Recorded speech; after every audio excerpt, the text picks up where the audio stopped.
Have you bought a car recently and you hear that word lemon law and you try and figure out like, how on earth did they sell me a car and why won't they fix it? And I can't get anywhere with the dealership and I got a huge problem on my hands. Well, today my guest is a dear friend of mine who is probably the smartest person in any room when it comes to lemon law. And she's a great human being and you're going to get to know her. I'm not really looking to make a referral for you. I'm looking to make an introduction to someone who I know, like, and trust, and who is really an expert in their field. And today my guest is Michelle Fonseca Kamana, and I can't wait for you to meet her. So let me tell you a quick story.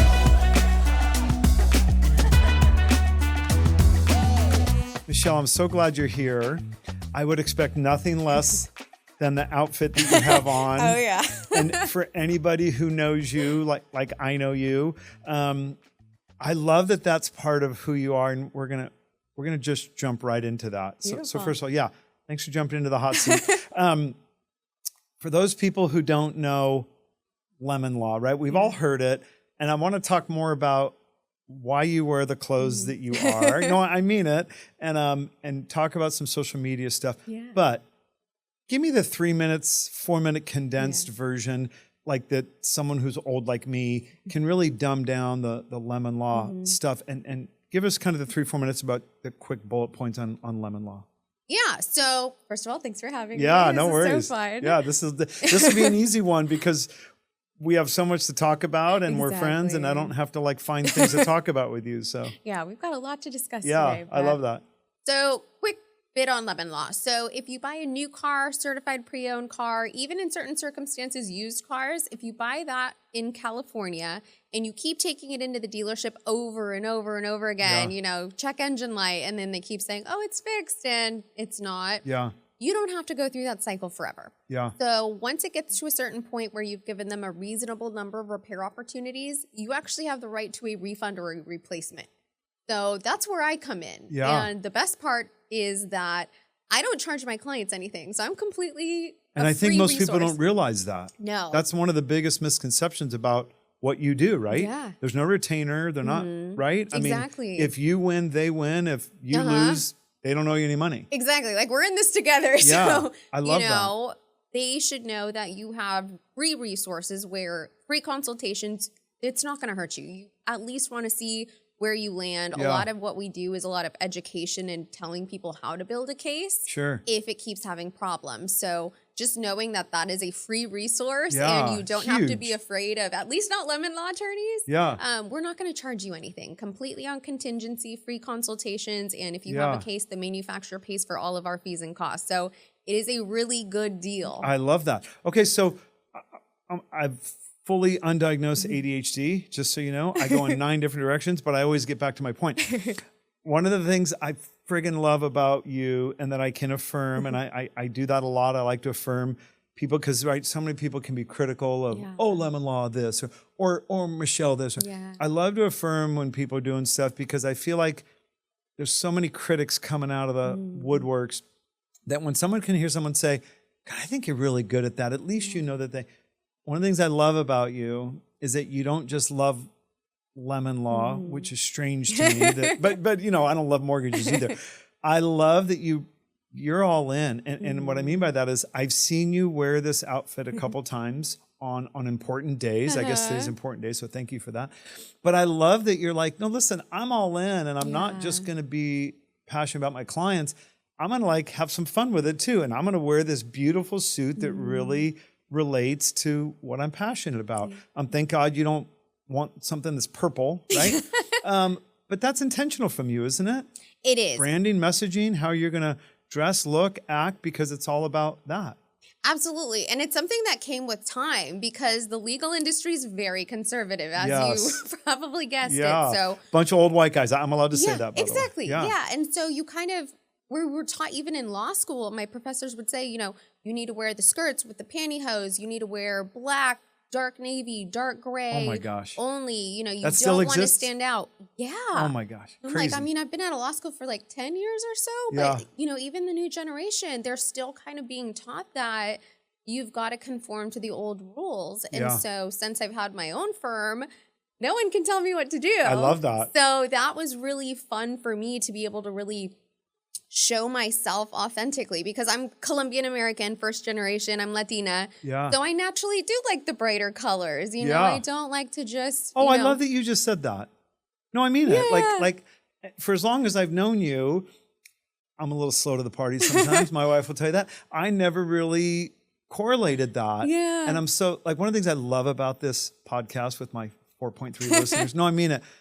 I tell everyone the same thing. I always know when I'm going to do an interview with someone and I'm going to learn something new about them. And it's something I'm like, oh my gosh, I can't believe I didn't know that. Yeah. I love that you just brought that together because now it even makes more sense. Yeah. The colors, the Latina, and I hate to say it, and lemon law. Exactly. I love that. Exactly. I'm like, I love yellow to begin with. Yeah. So now just having the yellow suits, and I've got basically at this point it's gotten out of control. I have like every color in the rainbow, and I need like more closet space. Bless my husband. I'm like, I love he gives me plenty of it, but it is a really good icebreaker too. Because even when I go out to conferences, I like to wear some of my bright suits. Yeah. And it's such a fun icebreaker. Like I was able to meet other Latina lawyers that way because they're like, you're in a bright suit, I'm in a bright suit. Oh my gosh, I love We should be that. friends. I And love so that. it's just like the ultimate icebreaker, especially I'm naturally, believe it or not, more introverted. So being in those, seriously. Yeah. Well, I can't wait to uncover that. Yeah. And so social media plays a huge part in that. Yeah. But yeah, naturally, if you put me in a room, walking into a room of people I don't know, that is my absolute worst nightmare. Okay. And so being able to have these icebreakers like fashion and clothing helps me because then I don't have to start the conversation. Other people will kind of start it and then it flows. Genius. Oh my gosh, there's so much I want to uncover. Let's just stay on one of those topics. We met through a Provisor networking group. I know you know this. I'm a psychotic fan of Provisors. I don't own stock. It's not a great fit for everybody. I know you know this. Yeah. I'm happier about the personal relationships, but God knows the business relationships have been even incredible. Yeah. I will tell you one of the reasons, there's a couple of reasons why everyone in our small pocket here in Orange County and probably areas of LA will only think of you for lemon law.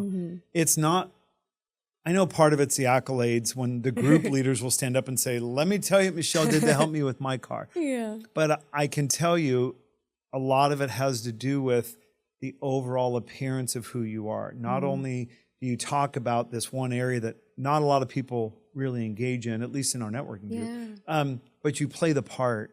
And I think you've done a really great job with that because everything you do is this cohesive balance of this is what I do, and I love the bright suits. How many of those colored suits and different variations do you have? More than 4 or 5? Oh yeah, no, 10? it's gotten I love that. getting up into the teens now. Oh my gosh, I Like, love that. So, I had Fred Theagaraja on here.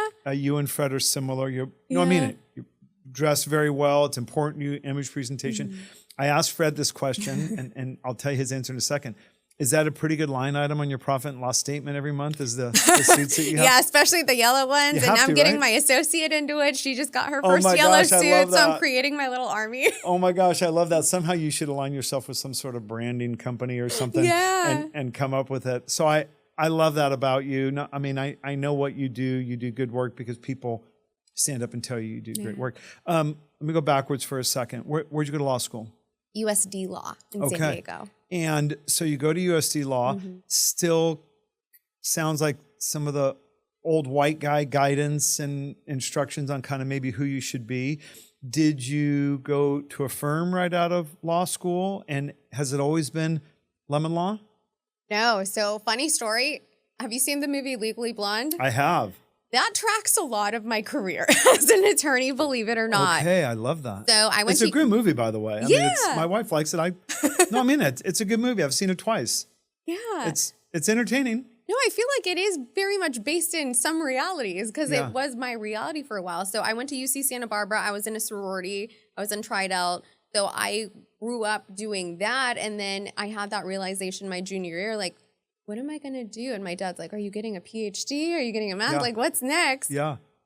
And so I was doing an internship at the time for the Santa Barbara County Probation Office. Okay. So every parent's, nightmare is oh, my little girl is going to report to county jail every day for her internship. That sounds like a great plan. Right. She's got this beautiful long hair. She's dressed nice. We're in trouble. Yeah. And she's going to interview felons every day. Yeah. And so I was like, this is awesome. Because I've always liked doing things out of the box, I guess. Sure.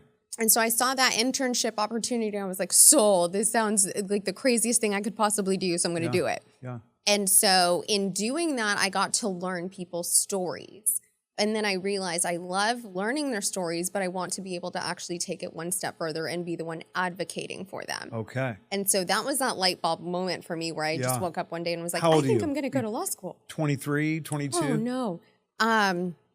Junior year. I started law school at 21. Okay. So probably 2019. Yeah. I was young, Yeah. so I was still trying to figure out what I wanted to do with my life. But at that point, I was like, okay, no, I think this is a good transition for me. I was a communications major, which plays into the social media stuff. Sure. But I wanted to use kind of my storytelling powers for good. I always knew I wanted to make a difference. And so law school became that avenue for me where I was like, okay, I'm going to be able to actually advocate and be the one standing next to someone. I'm going to fight for someone. And that you're passionate about that. Exactly. Okay. Exactly. So you finish law school, and then where do you go to work? So I actually went to law school to be a public defender. So believe it or not, I wanted to be a criminal defense attorney. Yeah. And so I interned at the San Diego County No wonder you and Fred are so similar. Yeah, exactly. I'm like, that was me in a past life. Yeah. So I loved it. I was in court all the time. You learn how to think on your feet, and you really kind of get your in court and trial chops going. There's really no better way than the public defender's office. Did you enjoy that? Did you enjoy the trial part of it? Loved it. I always wanted to be a trial attorney, but I didn't want to go back. I didn't want to go to law school. I hated school. No, I mean it. I always wanted to be a trial attorney, and I didn't. But I everyone I know who's done trial says it's one of the most invaluable experiences they could ever fathom. They just it's like a chess match in real life. Like they make a play, you make a play, and it's it's beautiful. It's I love that. The most stressful thing, but it is also the most beautiful thing. I love that. So it was nice having that background. So I interned for the PD's office. Due to some politics in the PD's office at the time, I didn't get the post bar. Okay. And I can also be very petty. So I was like, well, if you guys didn't want me then, you're not going to have me later. So basically my whole career path that I had dreamed up of being a PD in San Diego went out the window. Yeah. And so I was kind of left being like, what have I done? Yeah. You know, I didn't have any other experience. So I applied to jobs, whoever would have me, and ended up getting a job at a firm up in Fresno, California, believe it or not. My now husband, boyfriend at the time lived up there. We were long distance. Okay, so at least we know why you had to go to Fresno. Now you're back. Exactly. But at least that served a purpose. Yeah. I love that. Yeah, so it was good. We Because got you're probably like, why am I going to Fresno? Exactly. That was even my parents were like, really? Fresno? That's what we're doing? Of all places? I love and I was that. like, I just need a job, you know, because Yeah. I moved back in with my parents after law school because you take the bar exam in July and you don't get results until November. Okay. So I had no post bar. I had no Right. job. I didn't even know if I passed the bar for those months. So I was just, you know, at home hoping for the best, trying to apply and shooting my shot. And then I ended up getting a job at a private criminal defense firm in Fresno. Okay. And have you seen the movie My Cousin Vinny? Of course. I mean, it's a classic. That was also my life in Fresno. So Yeah. literally month 2 of being an attorney, I was a baby back then. I get a felony jury trial where the client had fired all the other partners at the firm. And they were like, shoot your shot, give them your pitch on what you would do at trial. And the client was like, I want you in. No way. Yeah, fresh out of law school. Fresh out of law. First of all, probably one of the few females, right there. Oh, yeah. Probably one of the few minorities, right? And he went through the rung of the ladder. Yeah. And fair to say, they're probably like, we'll throw her hat into the ring. And you make your pitch, and the client's like, that's who I want. Yeah. What was the outcome of the case? Oh, we lost, unfortunately. Okay, tough case. But it was, I mean, he had the fact confessed that to they- it, so well, my hands were a little tied. there's that, by the way. But no, it was. But you had to win the partners over, and only in the sense of at least, hey, she's just not some pretty girl coming in. She's really smart, and this guy wants her, and she's got, I mean, that, at least there was that little bit of a noticeable affirmation of, hey, at least I'm on the right track. Oh, absolutely. And it also was a perspective check for them because I came into it with completely open eyes. Yeah. And so, and now having been in practice for a while, I see how this happens. And the partner at the time said, the client's, best investment is the fact that you're not jaded yet. Yeah, you don't have any past experiences. You're not skewed. Okay. Yeah, so you're Fresh set of ready to eyes. go. You're ready to fight. Oh my gosh, what a great experience. So that Trial, was everything. amazing. And it was in this random little county. It only had a few different departments. Yeah. It was in Madera County before they redid Yeah. the courthouse out there. Did you sleep during the trial? Like, were you up late nights and coffee or A little bit, but I'm Yeah. one of those people, I need my 8 hours a night at least, 8 to 9. But just you to know you're function. best if you get rest. Exactly. Yeah, So you it's need just, that. you're strategic with the time, and it's like, that's my non-negotiable. I'm Yeah. not going to, if I pull an all-nighter, my performance will You're be not gonna be terrible. good. And Yeah. so then what's the point? Good for you that you know that, by the way. A lot Yeah. of people don't know what's most important. So, okay, so you're at this firm. Yeah. First of all, you're in Fresno. Nothing wrong with Fresno, but you're in Fresno. How long do you stay in that category of criminal defense? So I'm there for about a year and a half, and it just was a lot of life lessons there too. Oh my gosh. Yeah. Can't put a price on it. Exactly. So amazing, great in-court experience, but also lessons in knowing your own worth. So Sure. I ended up asking for a raise multiple times throughout my time there Yeah. and never got one. Okay. And so it was a lesson that sometimes you need to step away if Yeah. someone's not valuing you for what you actually bring to the table. Yeah, You for sure. have to leave that situation. And so Yeah. a lot of people get sucked up into these firm jobs where it's convenient and you're comfortable with what you know. Yeah. But I kind of drew a line in the sand at a certain point, told my now husband, are you ready to go back down to San Diego with me? Because I think honey, I'm done here. We're leaving Fresno. Yeah. And he is like, sign me up. I love We're that. going to sunny San Diego. Yeah, I love that. So that was great. It was a great experience, but it had a time and a place. Sure. So I'm thankful for that time. Of But course. that's what actually helped me transition into lemon law is Yeah. I was looking for something different. I knew criminal defense wasn't going to be sustainable for me personally, Yeah. both just It's a financially. heavy category Yeah. emotionally. Oh my gosh, Heavy no. And category. I was handling very serious cases. I became known as like the domestic violence specialist up there. So I was handling a lot of those cases, Yeah. child sexual abuse cases, Yeah. DUIs, gang, felony heavy. stuff. It's a lot. I loved it, but I was looking at my career. I'm like, I have to do this for the next, however many decades.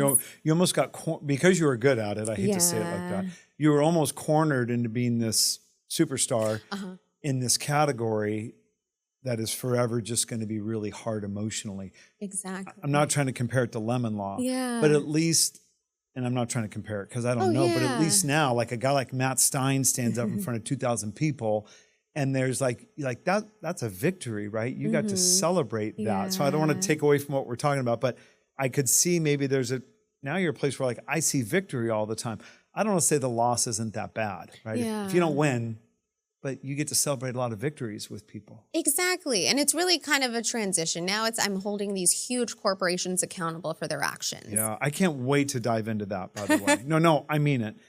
So at the time, do you go to another firm in lemon law? Okay, so you go to another firm. Yeah. So I literally just send out applications to whatever would have me in civil law. So I was like, okay, criminal law, I know what I'm doing. I see that. Yeah. Let's see if I can maybe, at the time I even thought like maybe I'll do criminal and some civil. But I just needed to dip my toe in civil a little bit because in law school, those were not the classes I was good at all. So it was just like crazy. Now the level civil of procedure. and now the success you're having, isn't that just like God's perfect plan of someone's life? You're yeah. like, I'm not even good at it. And now you're this, I mean, really, you won't say it. You're this expert in lemon law. And who would have thought, because you didn't even want to have that, you didn't want to experience that in law school. You're like, I got to get through this class. Yeah, I was like, my professors would be shocked because they were like, "What is?" she Maybe didn't like stick that to class. criminal defense. Yeah. But it is really funny where you don't even know where you could end up. Like the dreams that you have for yourself are actually small compared to what God's plans for you actually are. Sometimes, he laughs sometimes. Yeah. Yeah. And that was me, where I was like, "Oh no, I know what I'm gonna do," and he's like, "Psych." Yeah. No, you're actually, not. Yeah. all these other things are gonna happen, love but you're that. gonna be better off for it. Yeah. So you go to a lemon law firm. I go to a lemon law firm in Okay. San Diego. Yeah. Ends up being a horrific experience, actually. it was just a toxic work environment. And Yeah. so that was my first introduction to that. And, you know, it was hidden behind all the glitz and the glam. Like, I'm working at Popeyes in downtown San Diego, and they take you to Cabo every year to celebrate. And there's all these happy hours and all these nice things where it's just masking, like, how overworked you are, the massive turnover. Like, people either would get fired or leave after every 3 months. There's constant shift of cases. I was one of the only Spanish-speaking attorneys, so whenever you got loaded, the Spanish-speaking attorneys got fired, I would inherit 40 new cases and have to build them up from the ground up. And so that was thankfully just an 8-month period of time. Sure. But I did well enough during that time to get the attention of one of the main mediators in Lemon Law and Toyota's attorney, actually. And they recommended, no way. Yeah. So even a defense attorney, you know, at that point where I was like, really? You think I'm good at this? Yeah. Because they didn't even train us either. So it was just the blind leading the blind. I'm like reading the rudder guide and just trying to do what I could. Do it on your own. But realistically, there was not a whole lot of support or training. And so I ended up getting a few calls from them, and they said, hey, look, there's this guy up in Bellflower. He's looking for an associate. He's a little quirky, but I think it could be a good place for you. Yeah. And it was funny. Was this the counsel for Toyota who's said this? Yeah. Okay. So both of them were like, we know this guy. Yeah. You know, he's a Lemon Law attorney up there. He's like an OG. Like, he knows what he's doing. What a great referral, by the way. What a great endorsement. I was shocked. I was like, really? I haven't been doing this for very long. Like, I actually don't know what I'm doing, but you don't seem to know that. That's where the introvert was probably coming out, right? Yeah. Like, I don't even know if I'm worthy of this. Yeah. And I really didn't want to take the meetings. I ignored this attorney's calls forever. Yeah. And even Toyota's attorney, because I kept ignoring him. And so he would try to pretend he was talking to me about a case I had. And I was like, and then I was like, oh, we were talking about, you know, this case. And he's like, oh no, I don't have an offer for you on that, but you should call this guy. Gosh, and I was like, I love that. what are we doing? Yeah. Getting catfished. And so, and I was very introverted too. I didn't like to talk to other people. I was just like very stay in my lane. Yeah. But a friend of mine actually convinced me, like, just take a meeting with him, you know, just see what he has to say. And I literally walk into, and his office was like a house in Bellflower. Like, it was the complete opposite of the San Diego place. Yeah. Random house in Bellflower. I was like telling File everyone, like, folders everywhere. Here's my location if I don't, you know, report back in 30 minutes. I've dropped send the cops. a pin if you're looking for me. Yeah. And so I go in, and he's like literally wearing like ripped jeans, like a white messy like t-shirt with like paint all over it. Old white guy, by the way? Yeah. Yeah, that's fine. You can say it. Yeah. And I was like, this is the complete opposite of what is in San Diego, where everyone's always in a suit and buttoned up and all this. And I just like walk in, and he's like, how much do I have to pay you to come work for me? No way. What? No way. This is nice. Yeah. And it was just such a blessing because I was so underwater at the other job. I didn't even have time to look for other jobs or even consider that. Like, if this wasn't handed to me on a silver platter like it was, I don't know that I would have joined him. So I joined him. No way. Joined him. Oh my God, I love that part of the story. Yeah, ended up being honestly the best decision I learned made. so much from him, I would think. Oh yeah. And he probably, I hate to say it, he probably valued you so much differently because he was, I hate to say it, he's a one-man shop. Yeah. I know you come across, I know you're kind and all those things. There was probably a great synergy and connection for both of you. You both filled a need for the other, it sounds like, right? Exactly. It was a great situation for me because he truly taught me the law. Like, it literally felt like I went to Lemon Law School. Yeah. Because he had a ton of cases, like published cases that he had argued, taken to the Supreme Court. So he was incredibly knowledble on the Lemon Law. So he was like, you're going to read these cases, and he'd quiz me. And then he'd just be like, okay, what's an implied warranty? No way. And he'd like sing the Jeopardy song. And then I was so stressed. I was like, I don't know. What a sweet relationship, though. Like, it was great. Kind of like a mentor, right? Oh, absolutely. His knowledge base was off the charts. Yeah. You're a sponge. Yeah. What a beautiful like opportunity for you. No, it was exactly what I needed at the time and exactly what he needed at the time because we were able to, you know, grow the firm at the time, do a lot of new things. Yeah. It was fantastic. We're almost there. Yeah. What then segues to open on your own? So him and I, by the way, let me interrupt because it's my podcast. It's so funny because as I'm looking at your questions and who I'm meeting with that day, I'm always wrong. Let me tell you what I mean by that. I always think I know what we're going to talk about. I do every single time. And sometimes I think we're talking business, it's more personal. With you, I just thought we were going to talk so much more personal. Not that it has to be that way, but every time I ask you a question, you give me something and I'm like, oh shoot, I want to know more. But no, I mean it. So sometimes I just go with that. So, okay, so you're with him in Bellflower. Yeah, so I'm with him for like 3 years or so. Okay. So I'm What a with him great for time. a while. Yeah. And it was great, but he was getting to possibly retirement age where he's kind of thinking about what that looks like. Sure. And so we had a few conversations about what it would look like for me to take over the firm. And I won't get into all the reasons, but it just didn't make sense for me. Didn't work out. And then, so it was like, that was door number one. And then I didn't know, like, when he retires, like, you need a backup plan. You need a plan. Yeah. And then door number two is, I go back into other lemon law firms knowing what the toxic one was like and what the other ones are likely going to be like. Yeah. So I was like, I don't like door number two either. So I left door number three, which was, okay, you start your own firm. And that was not anything I ever considered for myself. I never thought it was a possibility. Which is really interesting. Introvert, right? Yeah. So we're going to talk about that in a minute. Yeah. But I love how challenged you. I'm sorry. I love that when challenges came up, regardless of being an introvert, that you said, "Oh, I think it's door," which I know the answer. Yeah. But I love that about you that you're like, I'm really by nature an introvert, but then you've had some things that crossed your path, and you're like, I'm going to go on my own. Complete opposite of an introvert. Yeah. Right? I mean, to a certain degree. Exactly. So this was like summer of 2019 where I was just like faced with this decision of like, what am I going to do? Yeah. And I'm also very like risk averse too. So it was just like, okay, so hypothetically I would quit my job, start a business. Have no income. No clients. I have no business degree. Yeah. You know, I'm the only attorney in my family. I don't even know what QuickBooks means. Yeah. What is that? Yeah. So that felt very daunting, but it is just so weird where it's just, I had this piece about the decision, I love which that. is really interesting because I think, I am, very, religious, spiritual, all that. Yeah. So that's very important to me. And so I was like praying about this at the time, just like, what am I supposed to do? And then I just happened to also read this book called Crushing It by Gary Vaynerchuk at the time. Yeah. And so that kind of opened up this possibility of like, oh, you could do all this on social media. You don't need a lot of money. Hold on, let me interrupt. Were you on social prior to this, maybe with your friends from law school and UCSB and maybe like your dad's friend who has a kid playing were you on normal social to a certain degree? Yeah, just normal. Just but for it friends was and like stuff. I had like still like 300 followers on the personal page. Like it was very like every once in a while I'll post an aesthetic photo and that was the extent of it. But it was nothing compared to what it has become. Yeah. So I was like, I wouldn't even know at the time I was good at it. And I actually was really bad at it at first. Okay.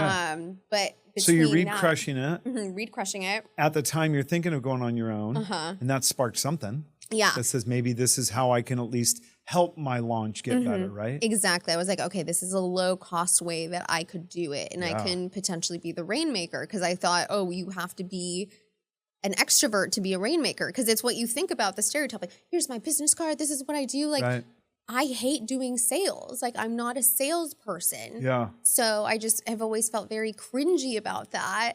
And so it's a good word, by the way, because I agree with that. Yeah. I hate cringy people. It drives me crazy. Yeah, but I thought that was the only way. And so reading that, I was like, okay, maybe there is another way. So then I just kind of buckled down and was like, okay, I need to MacGyver this because I didn't have a lot of money. So I was trying to save as much money as I could. Yeah. Made the decision summer of 2019. Great time, by the way, to prepare to start a business, which we'll talk about later. Yeah. And so I learned how to design my own website. Like I created the original westcoastlemons.com. No way. Oh my gosh. I did all that. You're a friggin' baller. Like, no, I mean it. Like you just said, I'm in. Yeah. And I'm going to figure this. I'll bootstrap it. Exactly. I'll do the best I can with the resources I have. I was like, I just need to get this off the ground and I'll do the best I can. So I did the website, the branding, the logo, the name, all that. It's funny, my husband technically named West Coast Lemons, APC. Yeah. So he's always like, where's my 1% for naming the business? Because it's blown up. As and you probably know in California, he can have 50% of it. That's what I tell him. Like, you're leaving money off the table. You can actually add a couple zeros to that, but that's right. That's a good husband who's reminding you a little bit, but he's only saying 1%. He's like, I'm in there. Yeah. I'm the first stockholder. I love that. So that was cute. But yeah, so basically for 6 months, I was just prepping, doing everything behind the scenes, like after work. While you're still with the guy in Bellflower. Yeah, so I'm still working there, but I'm just kind of setting the scene so that I could eventually leave. Yeah. And so once I was ready to leave, it was funny. I was going to quit on Valentine's Day, which is just ironic. Really random day. So I was going to quit on Valentine's Day. And during that time, it was like January. And business had kind of slowed down a lot for my boss's firm. And so it got to a point where he was just like, look, I don't know that I can keep you here. You know, and in my head, I was like, I'm about to quit in 2 weeks. Like everything is fine. Right. And so we like parted pretty mutually with that. And I was like, oh, no problem. And he felt terrible. But I was like, no, it's fine. Like, he's like, oh, what are you going to do? I was like, I'm going to start my own firm. And he's like, what? And then he's like, okay, just don't tell any of our current clients because they'll all leave with you. And I was like, yes, they would. Yes, they would. Yeah. But I did value that relationship so much. It's the right thing to do. I know you know this. Yeah. I would, and don't take this wrong. Like, I'd expect nothing less from you. Yeah. I know you're not trying to poach and steal, and you're going to make it on your own anyway, which clearly you have. Yeah. But good for you that you already knew, like, of course I'm going to honor my commitment, and I'll see it through with you. And, Exactly. So I was like, I actually had just one client that hadn't like officially signed yet that I had been working up where we were like, okay, he'll come with me. Sure. And then all the other ones, I'll let them know they're in good hands with you and everything will be fine. And so it was funny because it was just like, no turning back now. Like I didn't even have a choice at that point. Yeah. And so I launched, February 18th of 2020.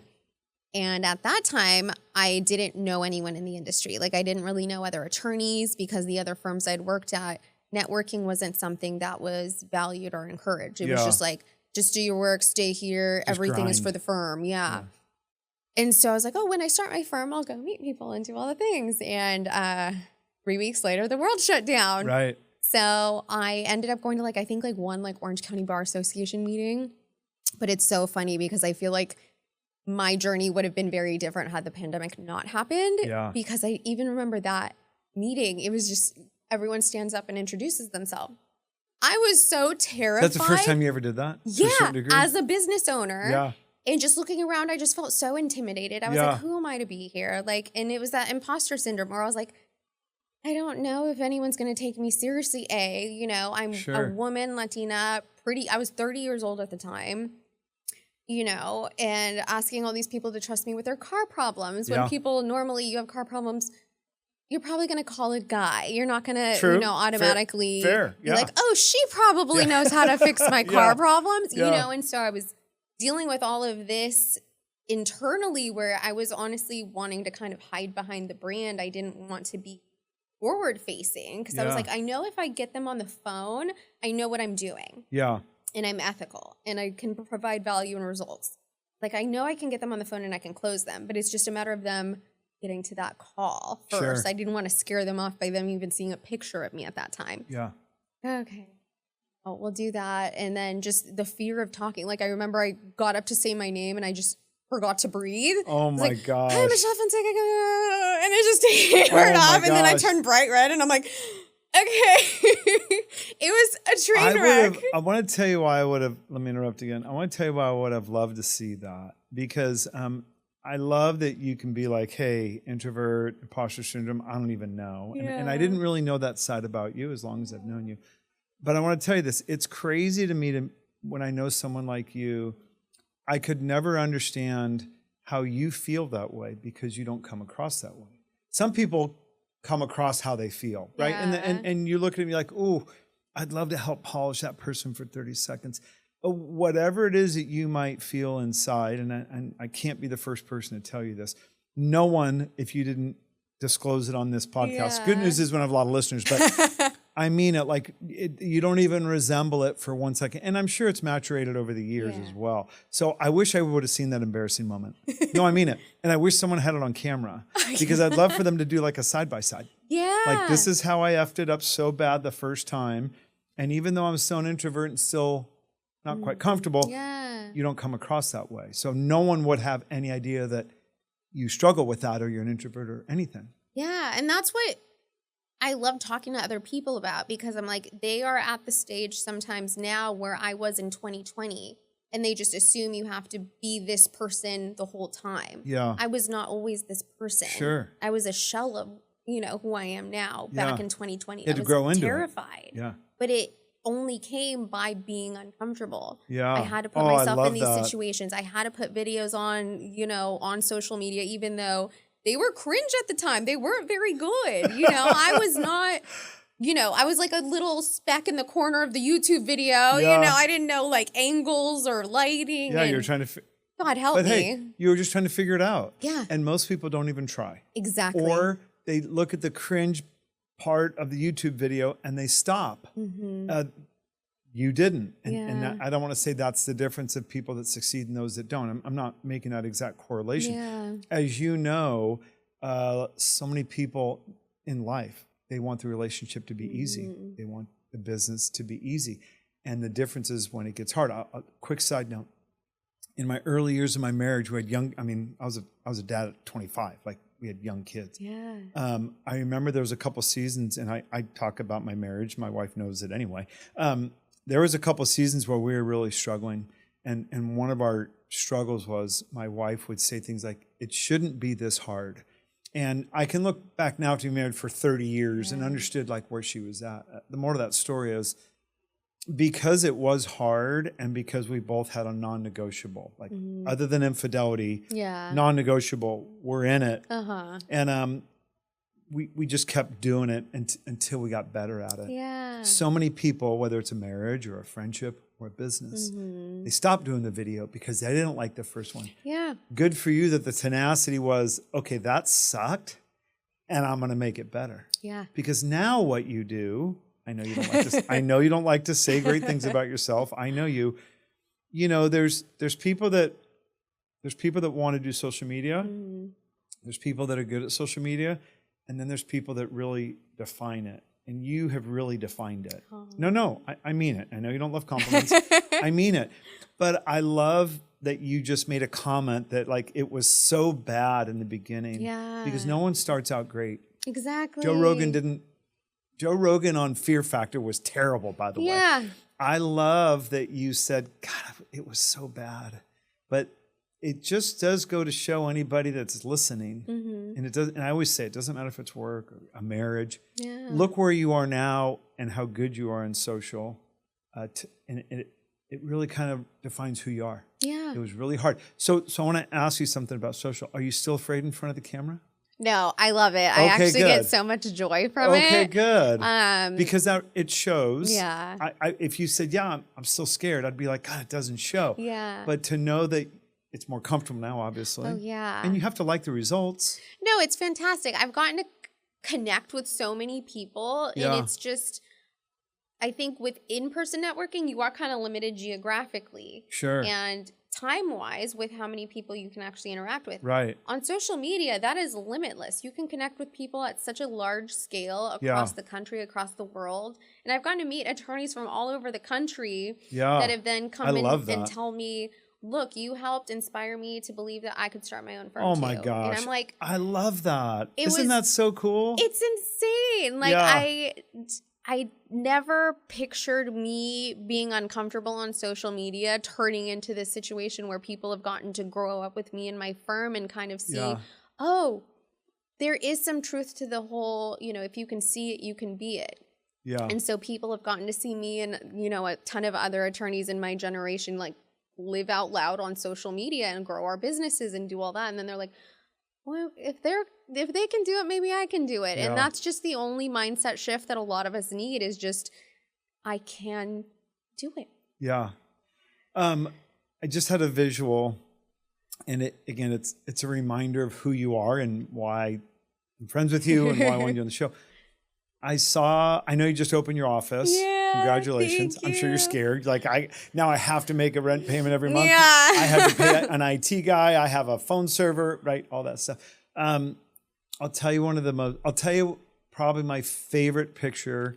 I don't follow a lot of people on social. I probably have 20, maybe even 18, but you're one of them. I just like what you do. But what I like what you do has nothing to do with what you do for a living. I love that you posted your family coming into the office. It was the sweetest moment. Yeah. It was just such a like I hate to say it, but like some of my friends when they post stuff, I'm like, of course you posted that. No, I mean it. I'm like, dummy, like seriously. But when I saw that, I want you to know what I saw from one of your viewers. I said, of course that's who Michelle is. Yeah. She's not celebrating of boasting. She's not celebrating of look at me. She's celebrating saying, I brought my family to see what they helped me accomplish. Because I know how passionate and close you are with your family. Yeah. Tears from mom and dad? Oh my gosh, yeah. Oh my gosh. My dad's the biggest softies. It was like my wedding all over again where we're both emotional. I'm trying not to cry in the video too because I'm like holding it in. There's some of it. I got a 30-year-old daughter. Dads and daughters, just so you know, you can't. Yeah, you could write a whole book about it. Exactly. So it was just such a beautiful moment to get to share with them because I had kind of waited too to show them the space because I wanted it to be kind of put together. Sure.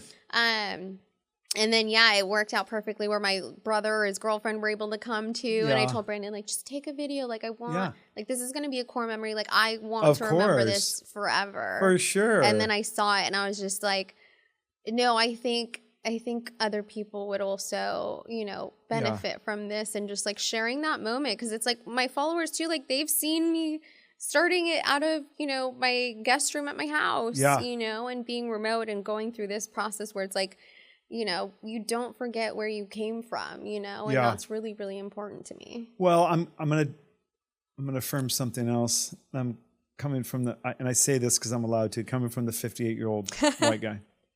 I love social media and I hate everything that it does that's bad, right? Yeah. I love the internet. I hate everything it does that's bad. I have the same opinions that most people have. I love social media for the good of it and I hate the bad that it does. And I hate to be that cynical guy who says, we have so many people that are now focused on me and I'm going to do what's best for me. And one of the reasons I think people are going to love, who have loved it and who are going to love it and who are going to continue to watch you, is because without doing anything with fanfare, you're a reminder of, I hate to say, like the way it used to be. Yeah. And we don't have enough reminders, no offense, from your generation about how it used to be. And sometimes when my mom was alive, she'd be like, well, my generation, and I'd be like, Mom, don't be that cynical. But to bring this full circle right now, what it does is it affirms that there are a lot of core values in people where you're not coming out saying, look how great my law firm is. Look how great I am. Look what I've No, you brought your parents on a video and you did nothing other than celebrate and recognize, without saying the word, say, hey, thanks for everything you did. This isn't my firm. This is our firm, right? And I promise you, your audience all looked at and said, that is the most beautiful thing in the world. That's not a self-serving person. That's like, I'm going to celebrate this day with my family because that's the most important thing. Exactly. And what a victory that must have been. Did you watch it again and cry more after? Or oh my God. It's like a movie or something. I was just like, when I was making the video, I was just like, and then I was like, I was telling my associate, if you walk by and I'm crying, I'm okay. I'm just watching this video. What a celebration. What a celebration. I want to go back to work, not you, but I want to go back to what you do. Yeah. By the way, we're going to talk almost no personal. I know we're dripping some in, but I think what you're saying is way more important, and it doesn't mean I already know you personally. Yeah. Let's go back to what you do for a living because I have a couple more specific questions. The focus is new and certified pre-owned. Used are a little bit tougher, I would imagine, and so. What's the biggest misconception from people who don't reach out to you? Yeah. Is it because they think they have to pay and they don't even want to pick up the phone? Is it, I'm not going to win, I don't care how good she is? Like how do we help the listeners who are going to share this realize, wait a second, no, it's just a phone call and she's smart and she might be able to help me. Is that the biggest objection for people, like why they're not reaching out to you more? I think a lot of people don't know that the lemon law is a thing. So I've had so many conversations with people where they just say, I wish I knew you 5 years ago. I wish I knew you 10 years ago because I had no idea that I had this right and that it was free for me. Yeah. So it's just even knowing that you have rights and that it's free is something that I think a lot of people unfortunately don't know. Yeah. And I I have a brother was in the car business for a long time. So just at the dinner table, I knew a little bit about lemon law. You've had a ton of wins. So let's just say it. No, I mean it. You're really good at what you do. Yeah. People are saying, oh my gosh, Michelle helped me and I got my car back, or whatever that is. But you've also had some really big wins. And so I'm trying to understand Toyota or no, I mean it, or Nissan. It doesn't matter who the car maker is. I'm trying to understand, are they just so big that the runaround happens and by the time it comes to their desk, it's too late, they're going to lose in pay? Or is it sometimes they're just going to try and keep kicking the can down the road until they have to pay?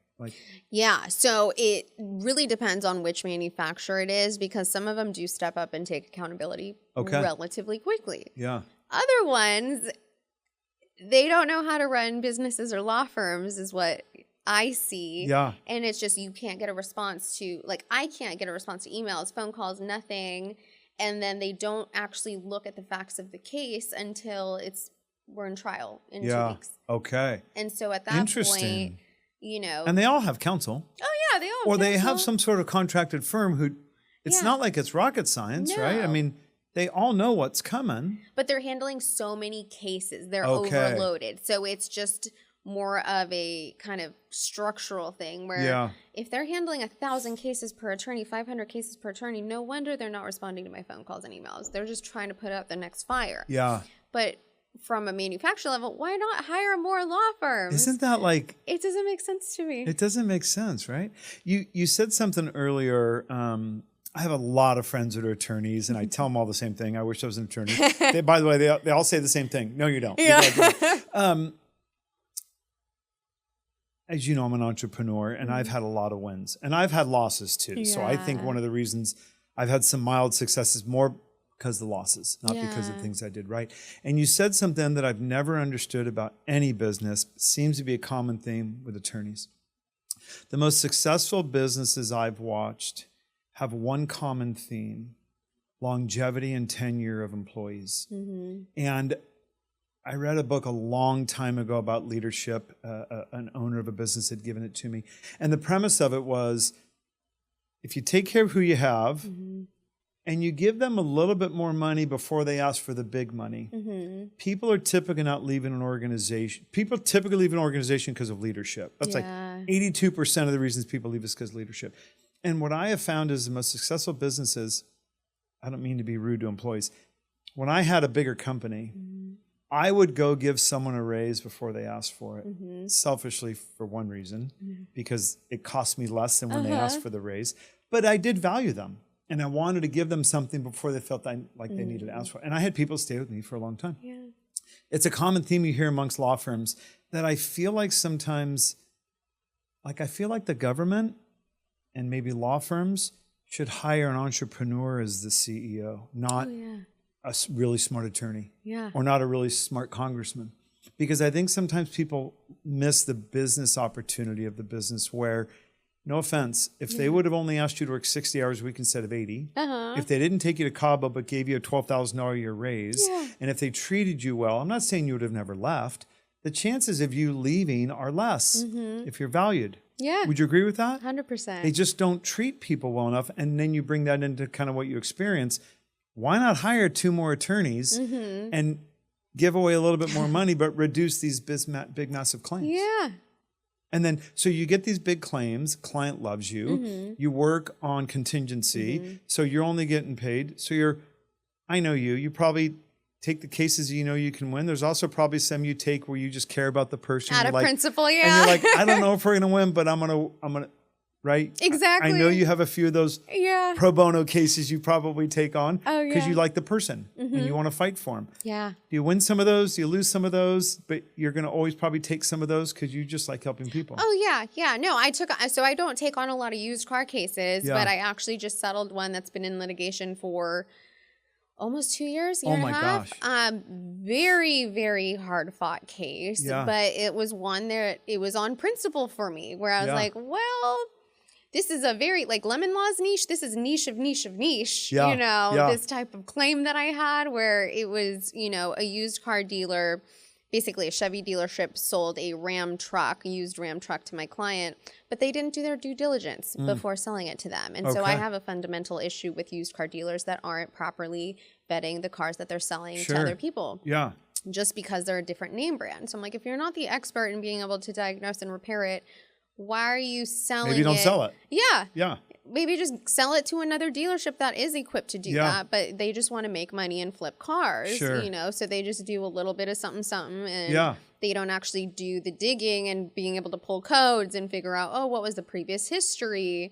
Yeah. If they had done that, they would realize this truck had massive water damage, had just shut down on the previous owners on the freeway. Okay. And I think the previous owners didn't know lemon law was a thing. Yeah. So they ended up just trading it in at a loss, which happens all the time. You go after, excuse me real quick, I love interrupting. You go after the dealership directly on those kind of cases?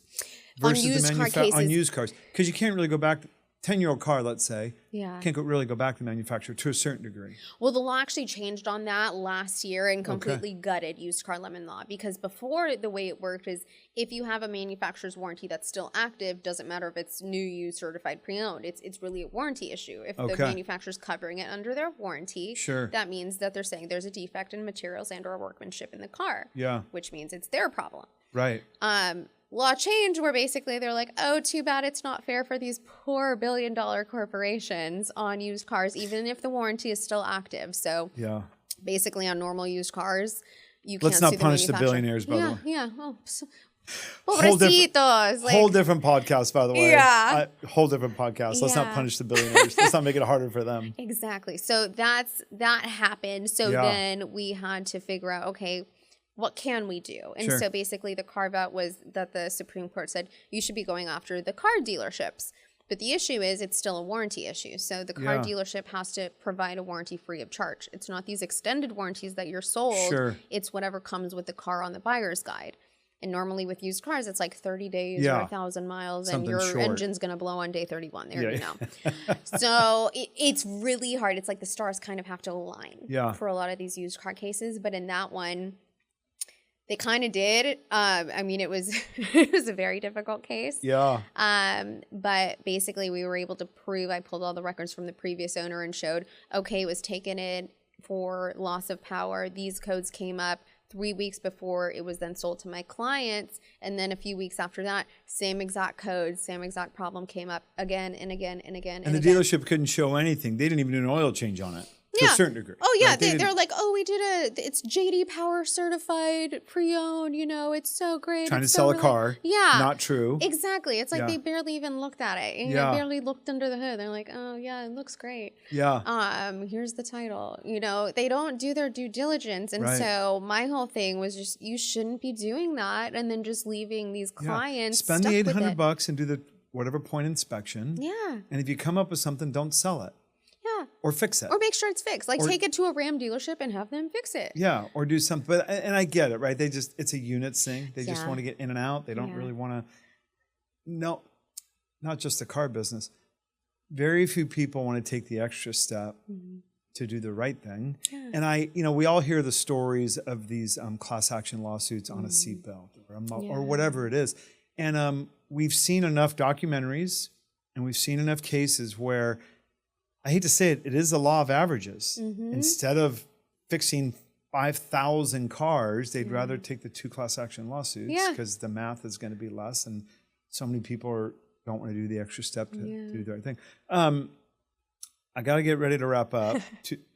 One more personal and then one more business. Okay. Sushi. Do you have a favorite place, or do you have a favorite roll, or does your husband love sushi as much as you do? Or is it like, I'm addicted to sushi, but I eat it by myself? Oh my God, no. Like my husband and I love it. Like it is, when you go for comfort food, when you have a bad day, like sushi is my comfort food. Okay, Chris, just so you know, Chris and I, for sure, sushi is one of our favorite comfort foods. And there's one thing about having it at home or going somewhere. Yeah.